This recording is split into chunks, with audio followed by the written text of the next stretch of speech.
The fallout from Russia's invasion of Ukraine may be spreading far beyond Ukraine's borders. An exclusive CNN investigation has uncovered compelling evidence that Ukrainian forces have struck Wagner-backed fighters inside Sudan. It comes as Russia tries to expand its influence in Africa following the death of the Wagner chief Yevgeny Prigozhin. CNN's Nima Elgabay reports from neighbouring Chad. Nightfall in a war-torn neighborhood in the Sudanese city of Omdurman. You are watching a thermal imaging video depicting military forces equipped in high-tech gear, far more sophisticated than the Sudanese have demonstrated to date. And here, a series of high-precision daytime strikes raining down from the sky, in and around the same city, hitting targets backed by Russia's Wagner mercenary group in Sudan. A Ukrainian military source told CNN this is the work of a foreign military. Pressed on whether they would say unequivocally that Kyiv was behind the attacks, the source would only say that Ukrainian special services were likely responsible, which would constitute a dramatic expansion in Kyiv's theatre of war against Moscow. Previous CNN investigations exposed that the Sudanese paramilitary Rapid Support Forces, RSF, has been heavily backed by Wagner as they fight the Sudanese army in a war for dominance.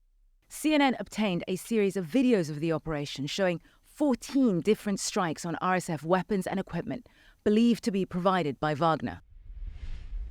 We pinpointed 7 different locations of the drone strikes in Omdurman, an RSF stronghold that has become a focal point of the conflict, and we geolocated footage of the night raid to the same city by identifying the buildings seen here. The drone video obtained by CNN had already been edited, but clues remain as to the identity of those behind the attacks. Text on the monitor of the drone controller seen here is in Ukrainian. Press to start recording. These commercially available drones are widely used by Ukrainian forces. They have a maximum video transmission range of around 9 miles. That means we can tell that the pilots of the drones were in Sudan, close by. It's a common tactic in Ukraine, but not so much in Sudan. Drone experts consulted by CNN said this is the first time drones like this have been deployed in this fashion in Africa. CNN shared the videos with a high-level source in Sudan's army for comment, who said they had no knowledge of a Ukrainian operation in Sudan and did not believe it was true.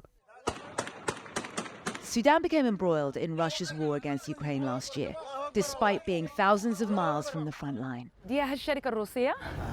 When, as we reported, Wagner exploited Sudan's gold resources to help finance Moscow's Ukraine war effort, circumventing US sanctions on Russia. After a plane carrying Wagner leader Yevgeny Prigozhin plummeted to the ground late last month, many believed that Wagner's influence would recede. But just the opposite has happened. Military whistleblowers in a number of African countries have told CNN that the Kremlin is consolidating its power over Wagner's networks in the Central African Republic, in Sudan, in Libya, and in Mali. And now that network has expanded further, this time into Chad. Chad has really been impacted by the fighting in neighboring Sudan, and yet it's emerging as a key transit point for supplies to the Rapid Support Forces in Sudan, part of an expansion of Russia's influence in Africa. Cross-referencing testimony from intelligence and military sources active in the region with satellite imagery, CNN has uncovered evidence that Wagner arms crossed through Chad within the last 2 weeks to get to an RSF military base in Sudan. If you look closely, you can see over 100 vehicles, including scores of trucks at the base, proof the supplies provided by Russia, Wagner, continue. A strike on Wagner-backed forces in Sudan would constitute a blow to Moscow. If it is Ukraine, they will have raised the stakes for those willing to accept Wagner's backing in the future. A lesson illustrating the price they could be forced to pay for cooperating with Russia. Nima Elgabay, CNN, and N'Djamena, Chad.